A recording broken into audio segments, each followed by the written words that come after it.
مکہ مدینہ کے جو ارد گرد یہودیوں کی 3 بستیاں تھی، تینوں کا صفایا ہو گیا.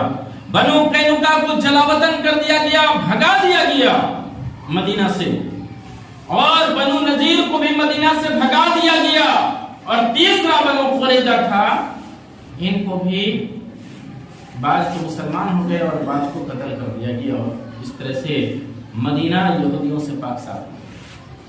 یہ یہودی قوم کی غدار یہودی قوم کی تاریخ تھی جو مدینے کے ارد گرد بستے تھے.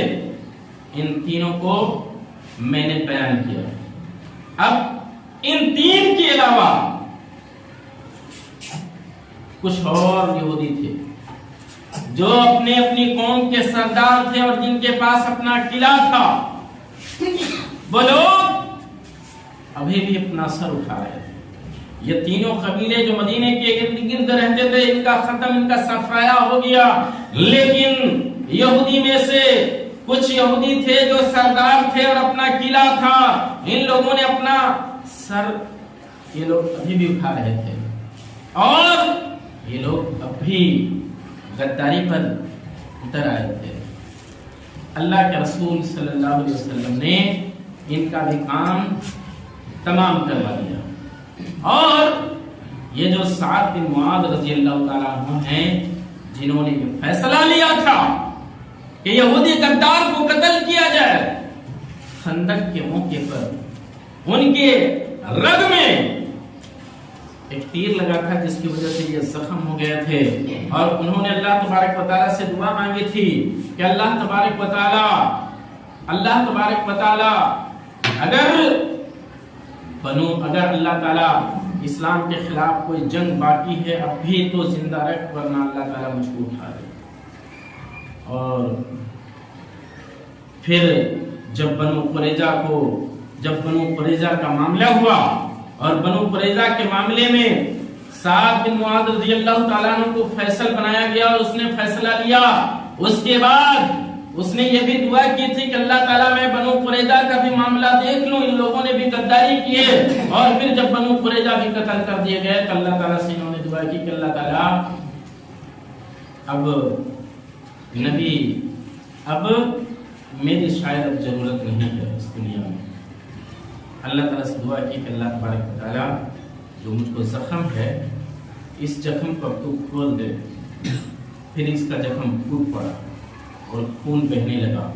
اللہ کے رسول صلی اللہ علیہ وسلم نے سعد بن معاذ رضی اللہ تعالیٰ عنہ کا مسجد کے اندر خیمہ لگا دیا تاکہ آنے والے لوگ نماز پڑھنے کے لیے جب لوگ آئیں گے تو آسانی کے ساتھ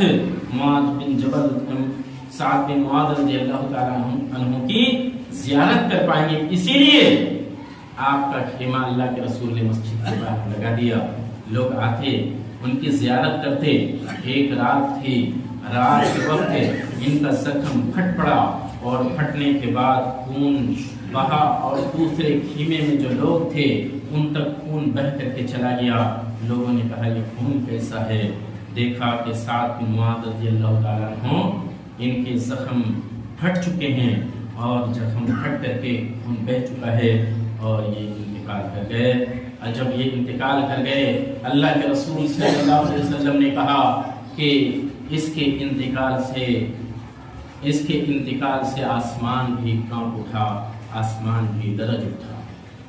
یہ سعد بن معاذ رضی اللہ تعالیٰ عنہ، ان کی بھی ایک اپنی تاریخ ہے، انشاءاللہ ہم کو بھی بیان کریں گے.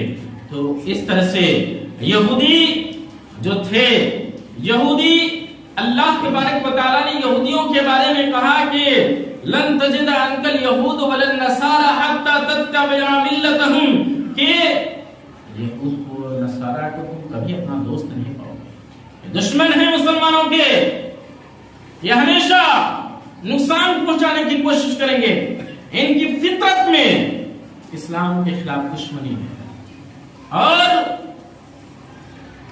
انہوں نے اللہ کے رسول صلی اللہ علیہ وسلم کے زمانے میں آپ کو بھی جان سے کئی مرتبہ مارنے کی کوششیں کی، اور اللہ کے رسول صلی اللہ علیہ وسلم کے زمانے میں بھی انہوں نے طرح طرح کی سازشیں رچی، اور یہی یہودی ہیں کہ مسلمانوں کے خلاف ہمیشہ ان کی فطرت مسلمانوں سے ہمیشہ نفرت کرتی ہے، اور انہیں نفرت کا نتیجہ ہے کہ آج فلسطین کے نہتھے مسلمانوں کو بیچارہ اپنی زمین پر قائم ہیں، جو اپنی زمین پر وہ بسے ہوئے ہیں، وہ صرف اور صرف اسلام دشمنی کی بنیاد پر یہ یہودی، یہ غدار یہودی، یہ اسرائیل کے غدار یہودی یہ فلسطینیوں پر جنگ کر رہے ہیں صرف اسلام دشمنی کی بنیاد پر۔ اور اس کو تو احسان ماننا چاہیے تھا، احسان ماننا چاہیے تھا یہودیوں کو، کہ جب پوری دنیا یہودیت کو قبول نہیں کر رہی تھی اور پوری دنیا کے لوگ اور بالخصوص عیسائی اسے ایک نظر دیکھنا نہیں چاہتے تھے، اور عیسائی کے عقیدے کے مطابق عیسیٰ علیہ السلام کو یہودیوں نے مارا ہے، اس لیے عیسائی یہودیوں کو دیکھنا نہیں چاہتے، اور کبھی ان کو کہیں جگہ نہیں ملی۔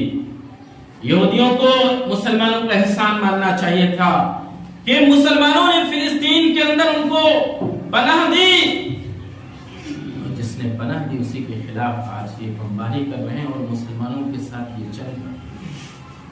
حالانکہ احسان کا تقاضا تھا کہ وہ مسلمانوں کے ساتھ احسان کرتے، اور یاد رکھیے اللہ تبارک و تعالیٰ نے کہا ہے کہ وَلَن تَجِدَ عَنْكَ الْيَهُودُ وَلَا النَّصَارَىٰ حَتَّىٰ تَتَّبِعَ مِلَّتَهُمْ، کہ تم یہود اور نصارہ کو، یہودی اور عیسائی کو اپنا دوست کبھی نہیں پاؤ گے، یہ تمہارے دشمن ہیں۔ اور یہودی عیسائی آپس میں دشمنی ہونے کے باوجود بھی مسلمانوں کے خلاف جب آتے ہیں تو دوست بن جاتے ہیں۔ اور آج جب اسرائیل فلسطین پر بمباری کر رہا ہے تو کتنے عیسائی دنیا اس کی مدد بھی کر رہے ہیں، جبکہ آپس کے دشمن ہیں وہ، لیکن مسلمان کے خلاف جب لڑ رہے ہیں تو عیسائی دنیا اس کی مدد کر رہی ہے۔ محترم حضرات، وقت ختم ہو چکا ہے۔ اللہ تعالیٰ سے دعا ہے کہ اللہ تبارک و تعالیٰ ہمیں ہمارے جان، مال، عزت و آبرو کی حفاظت عطا فرمائے، اور اللہ تبارک و تعالیٰ ہمارے فلسطین بھائیوں کو جو اس وقت غدار یہودیوں کے ہاتھوں ان کی جان، مال اور عزت و آبرو کا جو نقصان ہو رہا ہے، اللہ تبارک و تعالیٰ تو امن عطا فرما۔ اللہ تبارک و تعالیٰ کو مسلمانوں کو عزت کی زندگی دے، اور جب ہمارا خاتمہ ہو تو ایمان کے حالت میں ہمارا خاتمہ ہو۔ آمین۔ وآخر دعوانا